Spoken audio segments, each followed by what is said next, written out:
오늘 우리에게 주신 하나님 말씀은 마태복음 5장 5절에 있는 말씀을 찾으셔서 우리 다 같이 함께 봉독하겠습니다. 신약 성경 5쪽에 있는 마태복음 5장 5절, 우리 한 절에 있는 말씀 우리 다 같이 합독하겠습니다. 시작. 온유한 자는 복이 있나니 그들이 땅을 기업으로 받을 것이며. 아멘. 우리 주님의 크신 은혜가 이 시간 예배하는 우리 모두와 함께 하시기를 주님의 이름으로 간절히 축복을 드립니다.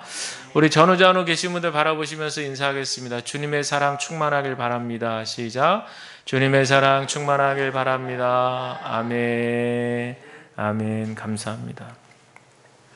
오늘은 우리 한국전쟁 발발 72주년을 기념하는 순교자 기념주일입니다. 어제가 이제 6.25 당일이 되는 거죠. 1950년 6월 25일 오전 새벽 4시에 북한 괴뢰군들이 탱크를 앞세워서 우리 남쪽을 무력 침략하고 짓밟았던 그런 날이 벌써 72년이 그렇게 지났습니다. 그래서 세계 유일한 남북에 이렇게 분단된 국가가 우리나라인데요. 우리가 나라와 민족을 위해서 계속해서 기도해야 될 이유가 우리에게는 충분히 남아 있습니다. 지난 정부 때 지금부터 한 4년 전에 남북의 정상들이 판문점 앞에 만나가지고 아주 평화로운 그런 분위기가 조성된 적이 있었어요. 그래서 많은 국민들이 그때 기대들을 하고 혹시나 하는 그런 마음들을 가졌는데 그만 2년 후에 남북 연락사무소가 폭파되는 그런 어떤 또 끔찍한 그런 사건이 생기면서 분위기가 삽시간에 얼음장같이 그렇게 굳어지기도 했습니다. 그래서 지금도 계속 이제 북한에서 핵실험을 하고 있고 하다 보니까 많은 분들이 걱정과 우려와 염려를 우리가 하게 되는데, 그래서 우리는 더더욱 우리 민족을 지켜주신 하나님께 더 간절히 기도하면서 나아가야 되리라, 그렇게 저는 생각이 듭니다. 특별히 요즘같이 저렇게 러시아 우크라이나 전쟁이 계속 진행되고 있고 전 세계의 이목이 그렇게 집중이 되고 있어요. 그러니까 우리가 이런 것을 보면 참으로 여러 가지 마음의 생각들이 많이 드는데요. 군 사역을 하는 어떤 목사님께서 군에 이제 직접 들어가서 이렇게 민간인 목사로서 직접 들어가 사역하는 그런 목사님의 그 이야기를 들은 적이 있는데, 뭐 자세한 말씀은 드릴 수 없지만 또 군 기밀 사항도 있고 하니까 그렇지만 어쨌든 지금 군대라고 하는, 우리나라 군대라고 하는 문화 자체가 예전보다는 많이 달라졌다고 그래요. 여러분들도 뭐 들어서 잘 아시겠지만 사병들 뭐 처우 이런 것들이 많이 좋아졌어요. 많이 좋아져서 대우도 잘 해주고 그러다 보니까 좀 더 이 군사력이라든지 전투력이 더 증강이 돼야 되는데 과연 그렇게 됐는지 또 여러 가지 고민들을 해보지 않을 수 없다는 그런 얘기도 있고, 또 일단 군 인원수가 예전보다는 많이 줄었다 그래요. 왜냐하면 이제 복무 기간 자체가 그전하고는 이제 상당히 차이가 나기 때문에 지금은 이제 현역 군인들도 1년 6개월밖에는 복무하지 않기 때문에 그래서 이 군 인원 자체가 예전에 비해서는 많이 줄었다, 그런 얘기를 해요. 그리고 이제 무엇보다도 군 내부에서 일어나는 여러 가지 불미스러운 일들이 이제 많이, 여러분들도 이제 뉴스를 통해서 많이 들으셨겠지만 이제 그런 일들이 일어나니까 사실 이제 아들들을 가진 부모님들, 저도 이제 아들들을 데리고 있지만 이렇게 이제 군에 보내야 되는 그런 부모의 입장에서는 많은 걱정을 할 수밖에 없어요.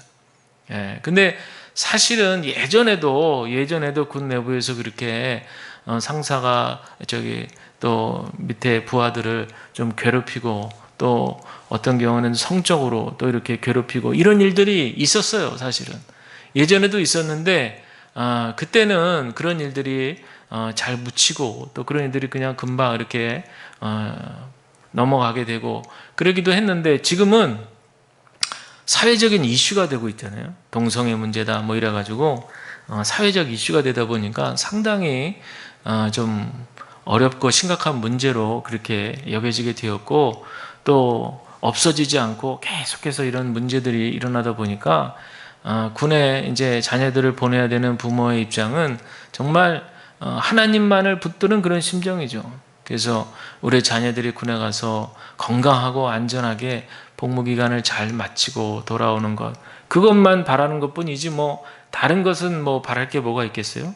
그러니 여러분들 나라와 민족을 위해서 우리가 계속 기도해야 됩니다. 마치 전쟁이 종식된 것처럼 그렇게 판단하고 행동해서는 결코 안 된다는 것을 우리는 꼭 이 호국 보훈의 달에 기억해야 될 줄로 믿습니다. 저도 한 10여 년 전에 제가 사역했던 교회 부목사 하면서 군선교 사역을 했던 적이 있어요. 그래서 그 교회에서 이제 한 달에 한 번씩 그 교회 인근 부대로 들어가서 제가 예배를 직접 인도합니다. 그러면 이제 부대원들이 다 이제 교회로 모여가지고 거기서 이제 예배를 드리는데, 이제 저 혼자 가질 않고 그 교회에서 이제 군선교회가 조직이 되어 있어요. 근데 재밌는 것은요, 이 군선교회 회원이 되려면 자격이 있어요. 뭔지 아세요? 자기 자식들이 군에 간 부모들이어야 돼요.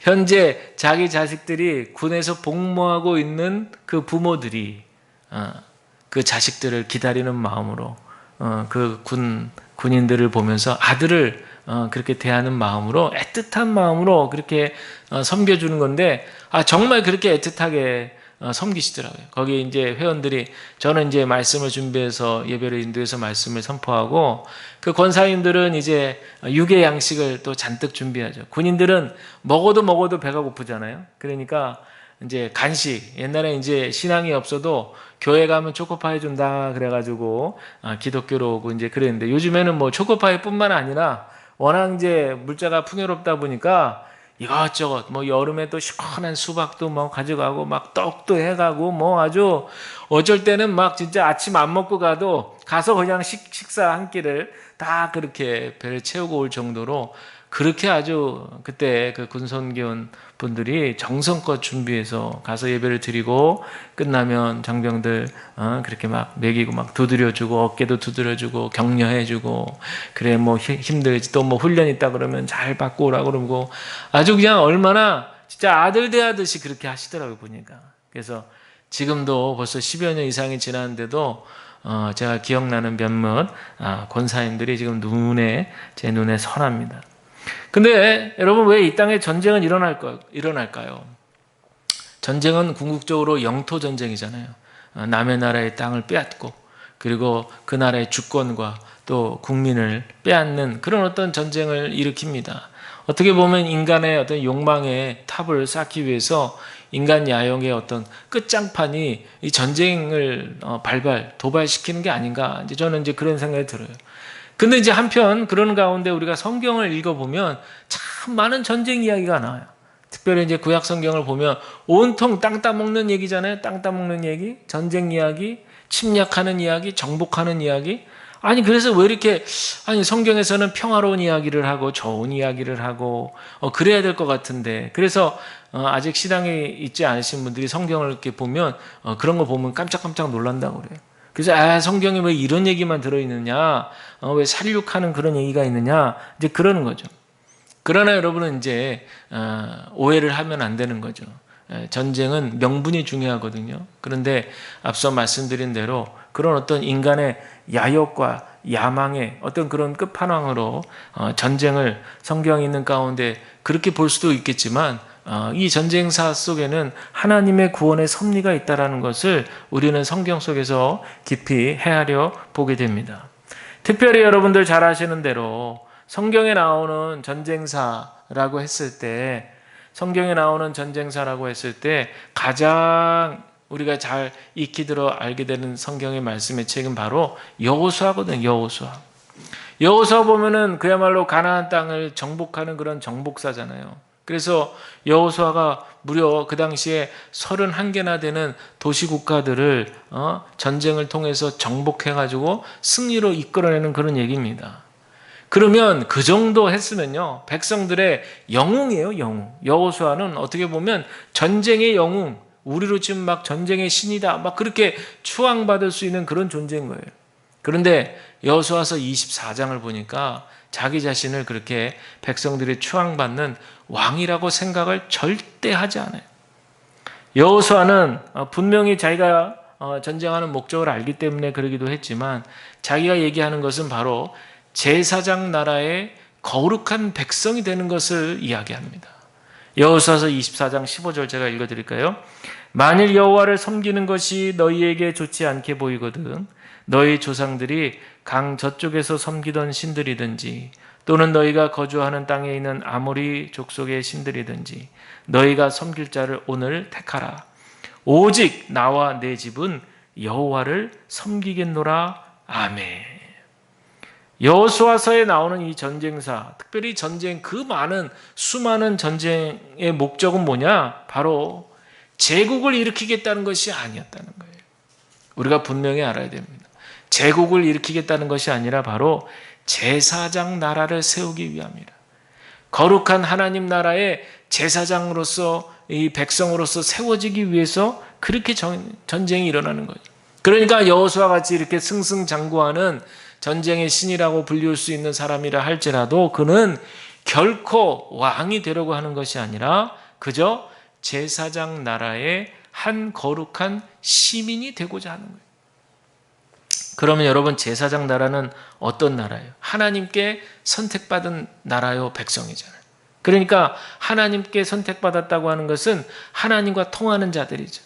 하나님과 통한다는 것은 하나님께서 말씀하시는 바를 잘 따르고 그대로 지켜 행하는 그런 백성들이 바로 하나님의 거룩한 백성들이에요.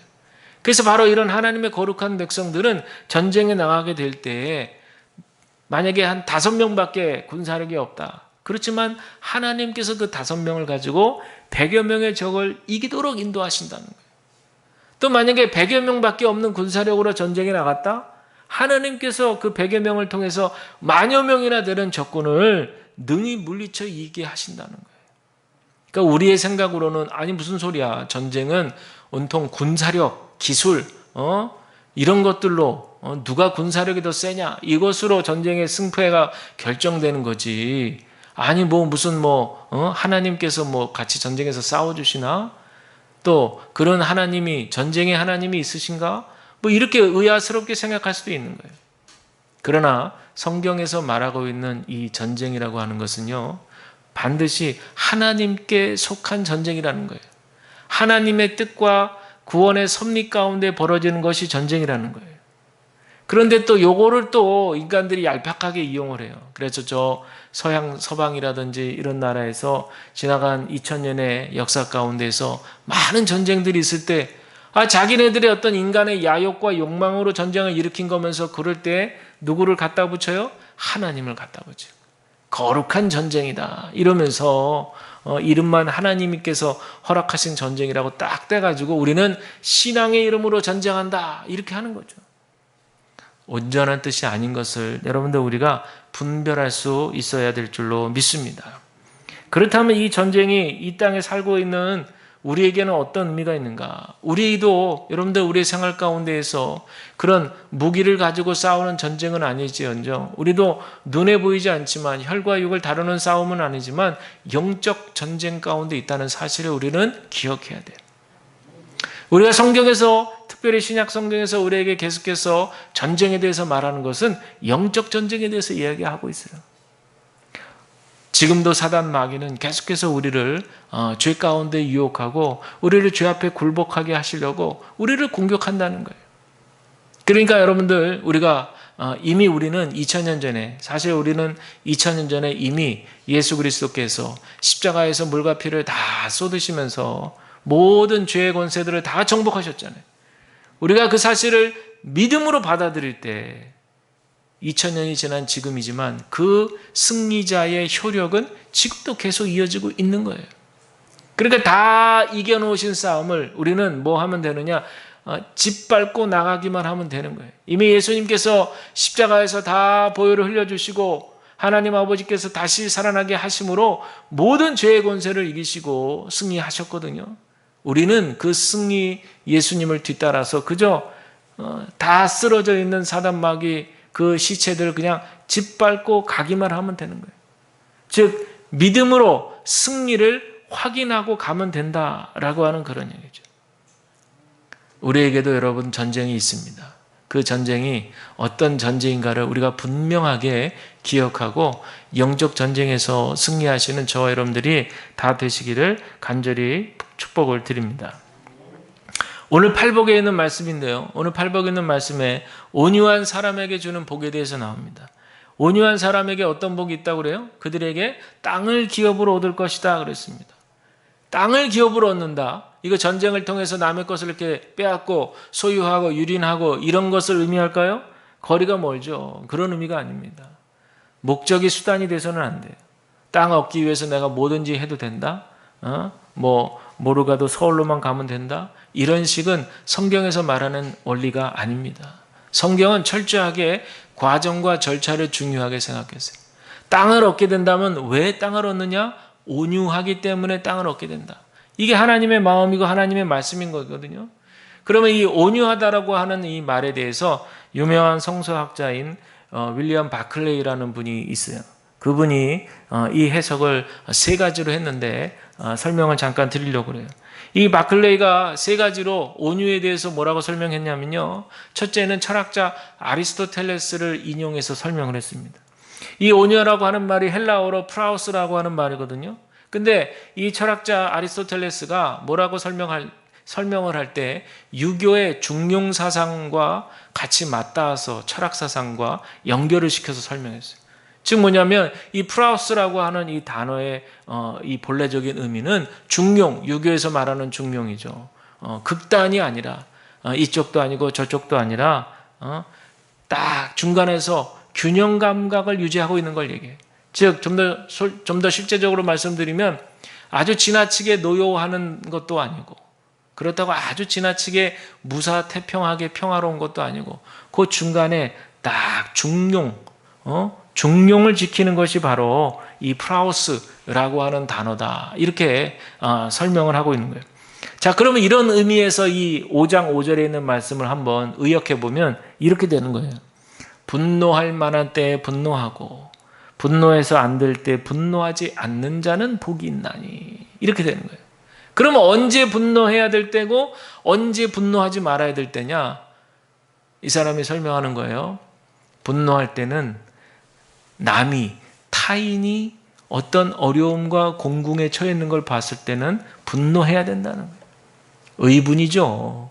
의로운 분노가 있어야 된다는 얘기예요. 그런데 나한테 혹 뭔가 이렇게 피해가 있다든지 나한테 뭔가 이렇게 어려움이 찾아왔을 때는 무조건 분노하는 것은 옳지 않다. 이렇게 얘기하는 거예요. 즉 분노라고 하는 것, 의분이라고 하는 것은 타인을 위한 분노가 되어야 한다라고 이렇게 첫 번째로 이 프라우스라는 말을 설명하고 있습니다. 그러니까 우리가 생각할 때요, 온유하면 그냥 말도 못하고 그저 그냥 항상 어떤 상황에서든지 참고 이런 것만 우리는 생각하잖아요. 근데 이 첫 번째 설명에서 우리가 이해를 해야 될 것은 이 프라우스, 온유라는 말은 의분이라는 말과 통하는구나. 우리 이렇게 생각해 볼 수 있어요. 그래서 우리가 안에 있는 이 분노라는 것도 하나님이 주신 감정인데 이거를 잘 사용해야겠구나. 아무 때나 그렇게 분노하는 것이 아니라 정말 타인이 어렵고 곤궁에 처해 있고 뭔가 나의 도움이 작은 도움이라도 필요할 때는 의분을 일으킬 수 있는 것. 그게 바로 온유한 사람의 첫 번째 특징이다라는 사실을 여러분 기억하면 좋을 것 같습니다. 두 번째는요, 요건 이제 많이들 알려진 또 설교 때도 많이들 이렇게 들으신 내용 중에 하나인데 잘 길들여진 그런 말의 모습이 이 프라우스라는 말이에요. 즉 이 말은 뭐냐면요, 아주 거친 야생마 있잖아요. 거친 야생마가 한 마리 있어요. 근데 이 거친 야생마가 명조련사를 만난 거예요.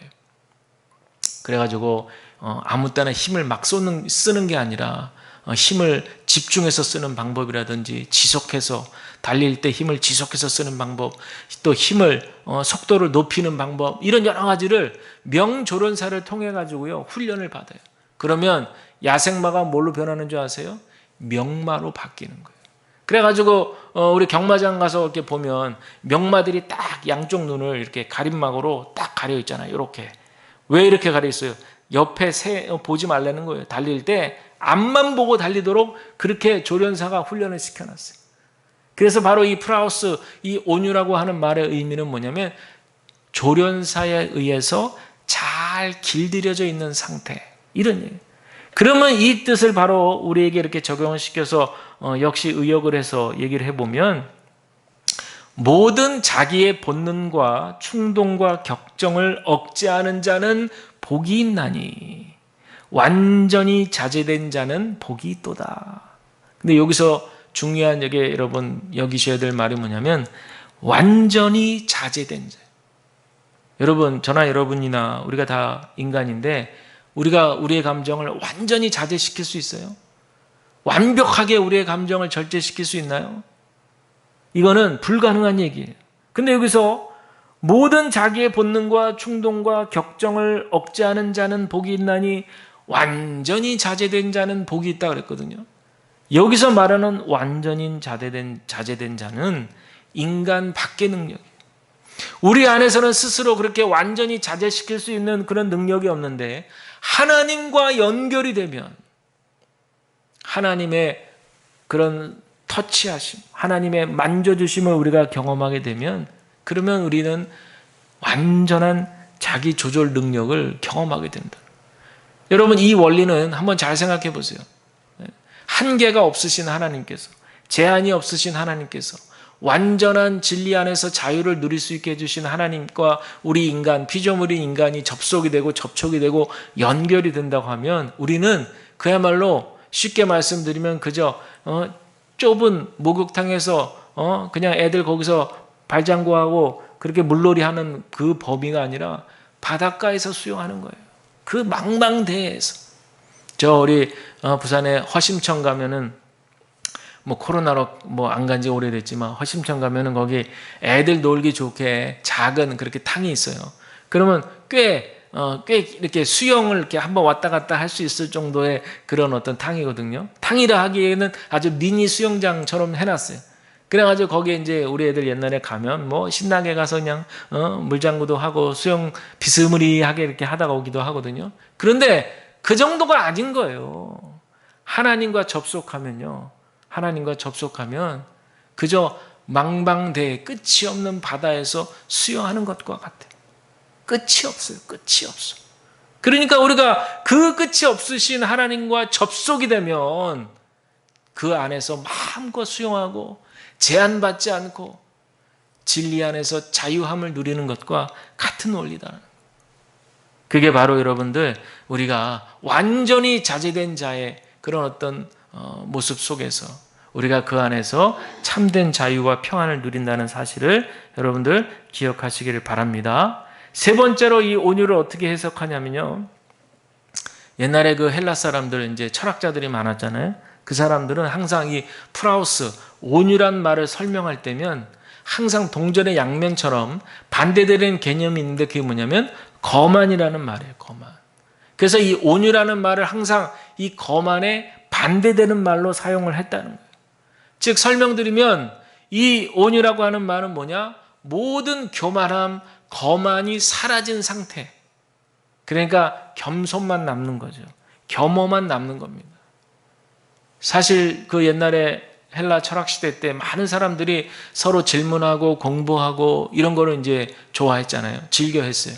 그래서 막 사람들 앞에서 자기가 알고 있는 지식을 막 발표하기도 하고 질문하기도 하고 듣기도 하고 이제 그런 시대 속에서 사상이 나오고 철학이 나오고 지금까지도 막 많은 사람들한테 영향력을 주는 건데 그 사람들의 그렇게 하는 사람들의 그 속 마음을 들여다보면 배움 속에서 자기가 성장할 수 있다라는 믿음이 있어요.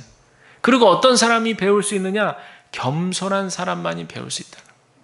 나는 잘 모릅니다.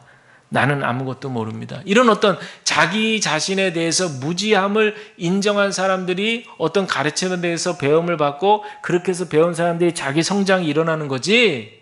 난 다 알아요. 난 학교 이미 졸업했는데 뭐 내가 지금 나이가 몇 살인데 나 지금 살 만큼 살았고 나 다 배울 만큼 배웠는데 그렇게 생각하는 사람에게는 어떠한 가르침도 그 안에 들어갈 수가 없다는 거예요. 그런데 재미있는 설명은 뭐냐면요. 이 겸손함이요. 사랑에게까지 연결이 된다는 거예요. 즉 겸손해야만 사랑도 할 수 있다는 거죠. 왜 그러냐? 사랑이라고 하는 것은 바로 내 자신을 내 자신에 대해서 과대하게 생각하지 않는 마음에서 시작하기 때문에 그래요. 일본인 작가가 쓴 책인데 나를 내려놓으니 내가 좋아졌다, 이런 제목의 책이 있어요. 근데 이 책에 보면요, 현대인들이 왜 자기 자신을 사랑하지 못하고 타인들과 사랑하며 살지 못하는가? 그거는 자기 자신에 대해서 만족을 못한다는 거예요. 자기 자신을 너무 과소평가하는 것도 문제지만 요즘 현대인들의 문제는 뭐냐? 자기 자신을 그냥 여러 가지로 너무 포장을 많이 하는 거예요.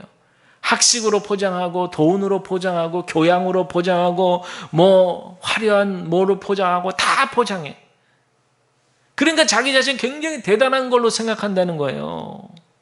그런데 그렇게 자기 자신에 대해서 기준을 엄청 높여놓으니까 뭐만 해도 만족이 안 되는 거예요. 뭘 해도 감사가 일어나질 않는 거예요. 에휴, 조금 더 해야지. 이게 뭐야? 조금 더. 그러니까 그런 사고방식 속에 젖어 있는 현대인들이, 아이들이 정말 최선을 다해가지고 얼마나 미숙해요. 그래도 막 열심히 뭔가 해가지고 뭔가 딱 결과물을 가지고 왔을 때, 그럴 때 정말 아낌없이 칭찬을 해줘야 되잖아요. 마음을 다해서 야, 잘했다. 지난번보다 많이 성장했어. 너의 그 최선을 다하는 노력, 아빠가 찬사를 보낸다. 이렇게 좀 칭찬을 해줘야 되는데 조금 더 해.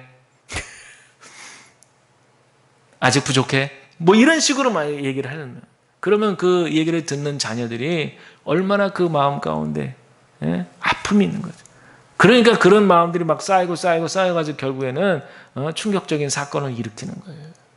그래서 나를 내려놓아야 내가 좋아진다는 말인 거예요. 나에 대해서 너무 지나친 기대감을 내려놓고, 또 나를 향한 세상의 기대감도 내려놓고, 그저 인간 실존, 우리 인간은 결국에는 하나님 앞에 서야 할 때가 있고, 그리고 우리의 모든 인간은 예외 없이 그저 죽음이라고 하는 관문을 통과해야 되고, 그렇잖아요. 그리고는 다들 그저 한 줌의 죄로 돌아가는 존재가 바로 우리 인간이다. 이것을 우리가 깊이 깨닫고 또 생각하고 깨닫다 보면 자연스럽게 겸손한 어떤 그런 평화로운 상태가 이르게 된다라고 하는 거예요. 근데 앞서 말씀드린 대로 많은 사람들이 자기 자신을 포장하기 때문에 이 온유를 경험하지 못합니다. 이 프라우스를 경험하지 못해요. 근데 더 재밌는 건 뭔지 아세요? 자기가 지금 헛발질을 하고 있는 걸 알아. 자기가 좀 온통 세상 것들로 치장하고 포장하고, 그래서 자기 자신의 본래 모습보다 훨씬 좋게 보이려고 발버둥을 치고 있다는 것도 알아. 그런데 거기서 헤어나오려고 하질 않아요. 그거는 뭔지 아세요? 사람이 밑바닥까지 내려가 봐야 알거든요. 실존의 바닥까지 내려가 봐야 알거든요. 바닥을 쳐야 다시 올라오는 거거든요. 그런데 요즘 사람들은 자기의 허상이 벗겨지는 게 너무 두려운 거예요. 그러니까 밑바닥은커녕 그저 저 위 어둠의 쯤에서 그냥 나는 이 모습으로 살래요 하면서 거기서 그냥 붙들고 안달복달하고 사는 게, 그게 요즘 사람들이에요. 얼마나 안타까운지 모릅니다. 자기가 지금 위선을 떨고 있는 것도 다 알아요. 자기 지금 이 모습 이대로 가면은 그저 배가 침몰하듯이, 그렇게 타이타닉 호가 침몰하듯이 자기 인생도 침몰할 것이라는 걸 알면서도 거기서 나오질 않는 거예요. 왜? 용기가 없으니까. 왜? 남들도 다 이렇게 사니까. 왜 굳이 나만 그렇게 힘들고 괴롭게 고민하며 살아야 되나? 이러면서 신앙의 문으로 들어오질 않는 거예요. 여러분, 그래서 이럴 때 바로 하나님의 만져주시는 은혜가 필요할 줄로 믿습니다. 이게 뭔지 아세요? 바로 웨슬리 목사님이 얘기하시는 하나님의 선제적인 은총이라는 거예요. 우리가 구원받는 것은 결코 우리의 힘과 능력으로 우리가 포장하고 있는 이 스펙, 이런 것들로 인해서 구원받는 것이 결코 아니에요. 그저 한 줄기 빛이 되시는, 소망이 되시는 그 하나님의 툭 우리를 건드려 주시는 거예요. 탁 건드려 주는 거예요. 바로 이 선제적 은총이 우리 가운데 임하게 될 때, 그때 우리에게 새로운 역사가 일어나고 구원의 역사가 일어나고 하나님 나라의 새로운 지경이 넓혀지는 그런 역사가 있게 된다는 사실을 여러분들 기억하시기를 바랍니다. 성경에 온유한 사람 하면 대표적인 사람이 누구라고 생각하세요? 모세죠, 모세. 모세가 민수기 12장 3절에 뭐라고 표현되어 있습니까? 이 사람 모세는 온유함이 지면 모든 사람보다 승하다, 이렇게 나왔어요. 여러분, 모세는 우유부단한 사람이 결코 아닙니다. 모세는 능력 없는 그런 무능력한 사람도 아니에요. 모세는 나름대로 노력할 수 있는 사람이었고, 그렇지만 하나님께 붙들린 다음에 그의 인생은, 또 그의 그 속에 남아있는 분노는 옳은 일을 할 때 의분에만 풀어졌다는 얘기. 그래서 잠언 저자가 얘기하는 거예요. 자기의 마음을 다스리는 자는 성을 빼앗는 자보다 낫다, 이렇게 얘기하는 거예요. 여러분, 역사 속에서 여러분 고대 헬라를 그렇게 제국을 형성했던 알렉산더 대왕이, 그 영원할 것 같은 그 제국이 왜 파멸이 됩니까? 왜 파멸로 몰아넣어집니까? 바로 이 알렉산더 대왕이 온유함이 없었기 때문에 그런 거예요. 그가 술에 취해가지고 아주 만취한 상태에서 억제할 수 없는 그런 홧김에 자기 친한 친구, 가장 사랑하는 친구에게 창을 던져서 죽게 했잖아요. 자기 자신을 다스리지 못하는데 어찌 나라를 다스리겠어요? 수신제가 치고 평천하라는 말이 있잖아요. 나를 다스리지 못하는데 어찌 가정을 다스릴 수 있고, 그러지 못하는데 어찌 나라를 다스릴 수 있는가라는 거죠.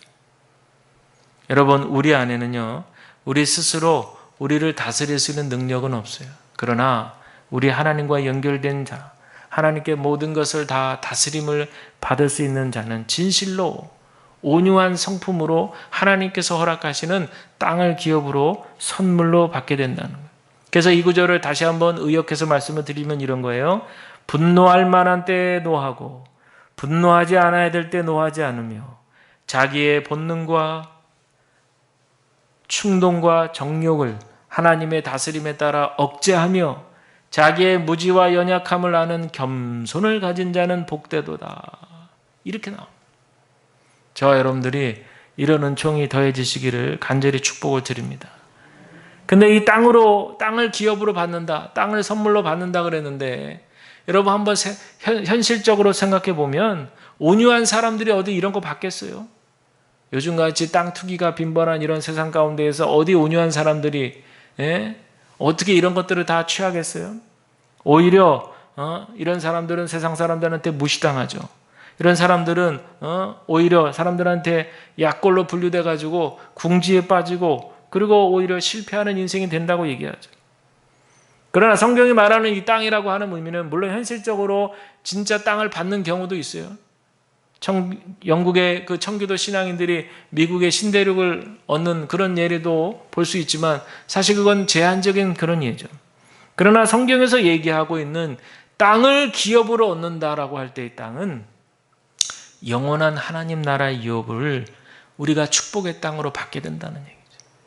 한계 없는, 제한 없으신 그 영원한 하나님 나라, 그 고통 없는 곳, 질병 없는 곳, 그곳에 바로 영원한 하나님 나라의 유업으로 받을 축복의 땅을 온유함으로 인해서 우리가 받게 된다라고 하는 그런 얘기예요. 우리가 여기까지 듣고 믿음으로 받게 되면 세상을 바라보는 눈이 달라져야 됩니다. 이 땅에서 악인들이 승리하는 것 같아 보이잖아요. 불공정한 세상 같아 보이잖아요. 겸손하고 온유한 사람들은 다 처지고 다 배제당하는 것처럼 보이잖아요. 그러나 여러분들, 시편 37편에 있는 말씀을 우리는 기억하고 고백해야 돼요.